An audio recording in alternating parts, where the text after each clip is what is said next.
Okay, so this is something I've been waiting for, kind of excitedly for the past several days. Um, I had watched a lot of Kev Sharp's videos that he's done on Hollandspiele games titles. He's done a couple videos on Grunwald Swords and Battles on the Ice.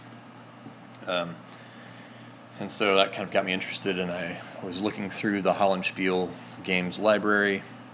Had a little back and forth with Tom Russell, the owner and chief designer of a number of the games for Hollandspiele titles, although he does his own games plus games from other fairly well-known designers, such as Ty Bamba and a forthcoming title from Richard Berg. And a lot of the games are on more obscure battles, more obscure topics, which is very interesting to me. I love the mainstream stuff. I'm on a big Gettysburg kick right now, so I'm doing a lot of Civil War wargaming on the Battle of Gettysburg, and there's dozens of titles on Gettysburg.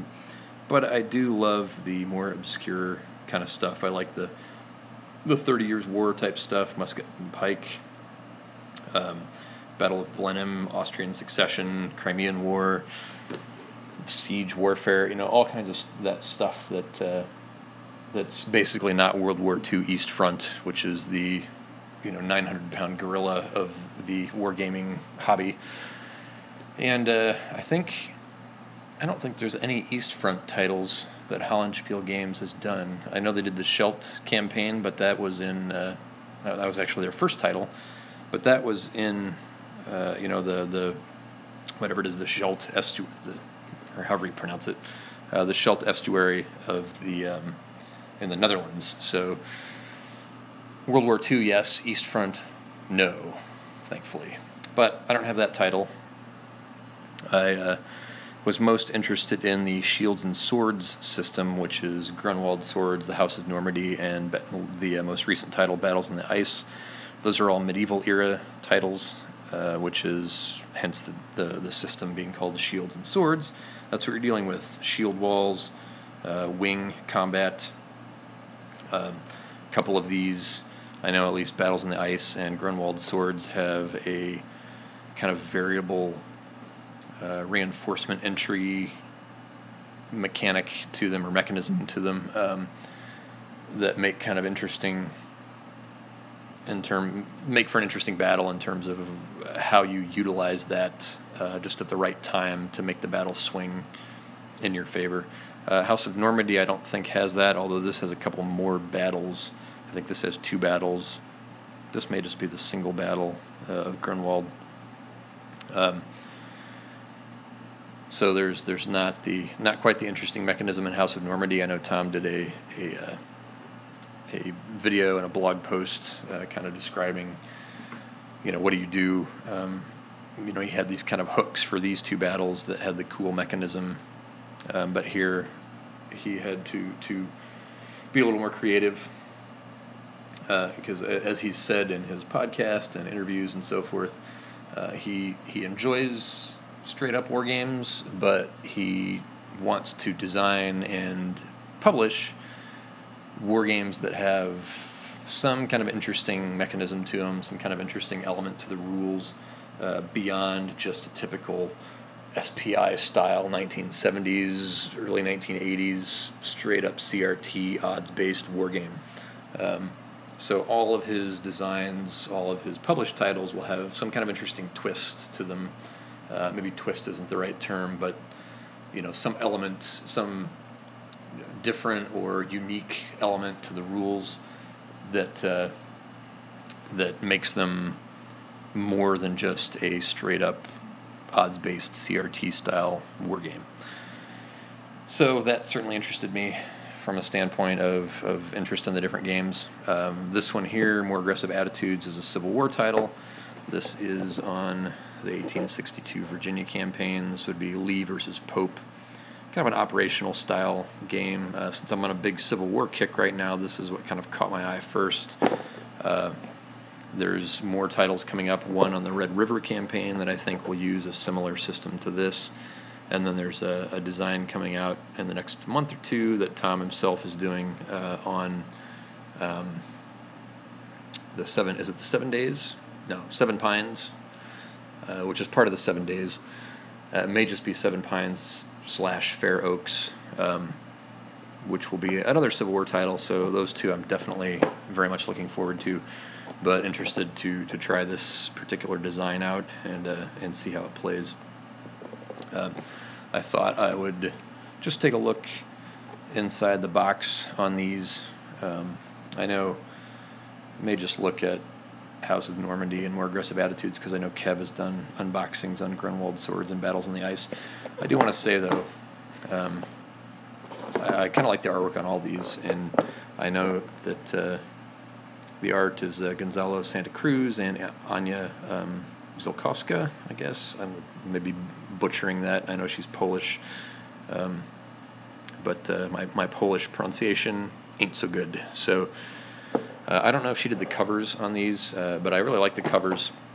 The Grunwald Swords has a very retro design. You're looking at a 3-color cover here with very much, I don't know what font this is. This is kind of like a unique sort of calligraphic type font, but the words Grunwald and Swords here have an interesting font. But this has a very, I want to say, like 50s or 60s style look to it, with the 3 colors and the very, there's no drop shadows, there's no tinting on the or grading on the letters or the words or the imagery. It's all just very two-dimensional and 3-color, and love it. Love the minimalist design. This, some might say, well, this is almost too minimalist. There's just a sword and some calligraphic font, a sword for the T, and that's about it. Good enough for me. I like it.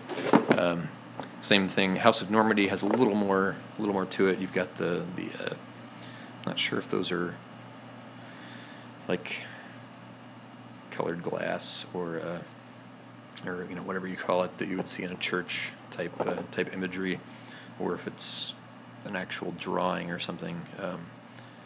But definitely selling the medieval theme. Certainly the font here selling the medieval theme. More than 3-color on this one. You've got multicolors. So a little more style to that one. Still very handsome cover though. But I think this one takes the cake. You've got the, again, another medieval symbol up there, and that looks almost like a coin or some kind of bas-relief or something, where it was a carved or molded type image. And again, this looks like 3 colors here too, but with a little more depth, a little more 3-dimensional look to it. Mainly that you get from the image at the top there, but just a very, very handsome design there. And so I don't know if Gonzalo is the one who does the covers on these, or if it's Anya who does the covers. I know for sure that she does the maps. Maybe Gonzalo does the counters. Just because Anya did a video showing her doing the map design for Battles on the Ice. So.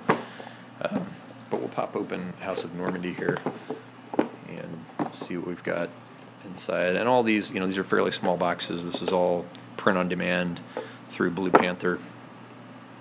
10-sided die, 8-sided die. Interesting.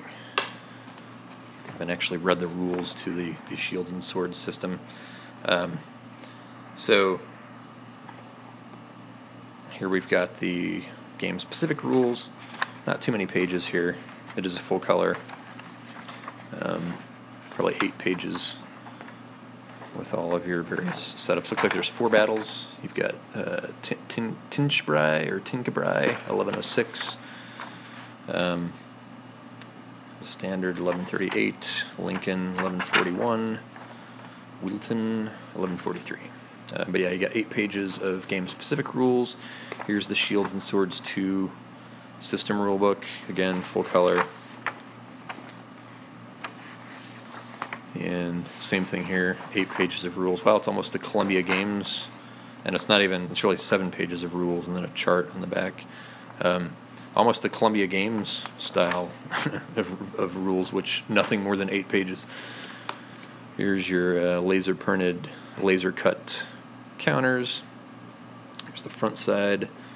Try and avoid the glare.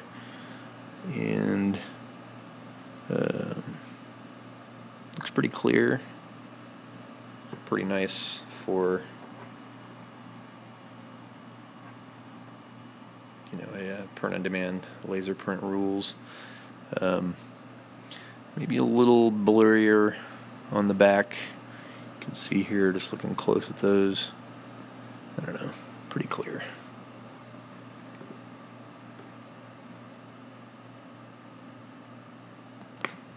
So single half sheet. And one of the things about the laser cut counters is they have these little side nibs on them. Again, I think you can use a good quality rotary cutter, and you just run this along that edge, along the nib there, and it'll shear it off. You'll still kind of see, you know, the shape of the cut there, or, you know, it'll be a slightly different color on the side, but it won't stick out, which is the key. And then there should be single sheets for these. I know they upgraded to single sheets, although, well, actually, looks like this is double sheets. I don't know if those are supposed to fit together or if there's actually two sheets based on the battle. Look at the actual game-specific rules. There are two different maps. Yeah, there are two different maps. So this isn't one where you'll have a single sheet. This will be a two-sheeter. So it looks like, whoops, and I just lost the box top on the floor. Yeah, there's the technical difficulties as I just knocked my camera off of the table. There we go. So you can see there in the upper left corner there's a 2, so that's map 2. And this would be map 1. So it's basically like an 11 by 17 style sheet. And again, this is the Anya Zolkowska map style. And again, like most medieval and ancient era games, they're just fought on a big open field. Looks like you've got some more variable style terrain there, maybe some swamp or woods or something. So that's her artwork for the maps. Let me grab the box top, which is on the floor now.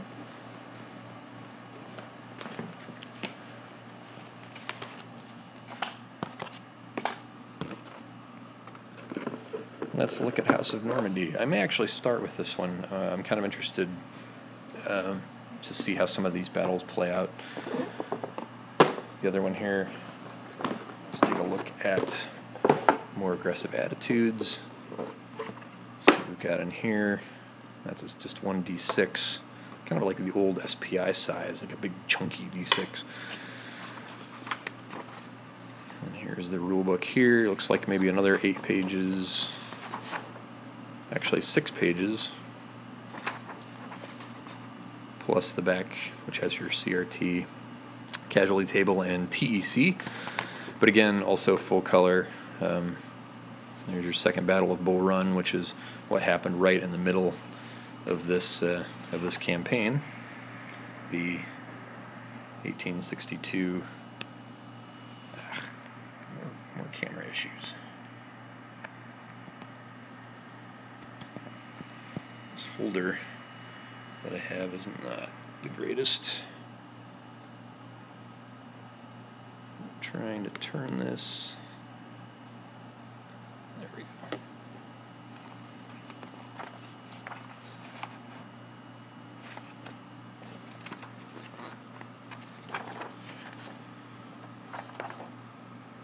And it's interesting. Pope versus Lee is not really a marquee matchup. Pope was pretty terrible in command. Interesting map here. Not sure who did the artwork on this. See if there's any credits. Map art is Patrick Tremoreau. Cover encounters, Tom Russell did the counters himself. Nice.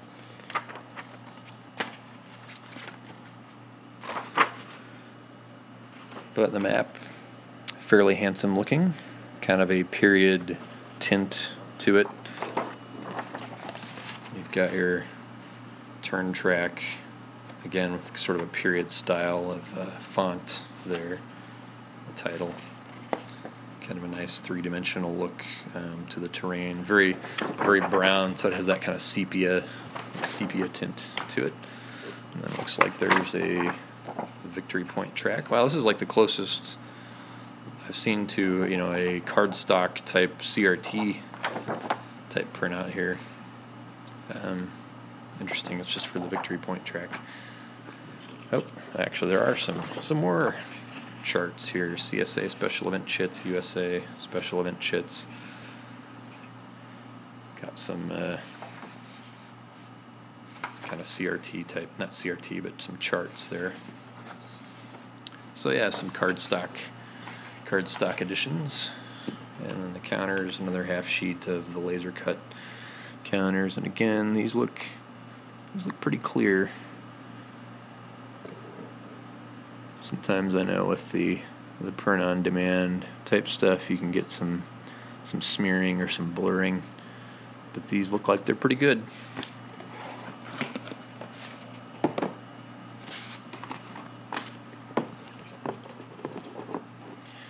Cool. Well, I look forward to trying out more Aggressive Attitudes and House of Normandy, and then working my way up to Grunwald Swords and Battles on the Ice as well. Something I noticed here, Tom Russell, you're very sly numbering all your releases like this. Some of us are completists. We don't like seeing gaps in those numbers, so you're very crafty in triggering my OCD to want to buy every single game, every single Hollandspiele release that there's been, just so I can have those complete numbers. Anyway, looking forward to playing these. Talk to you soon. Bye.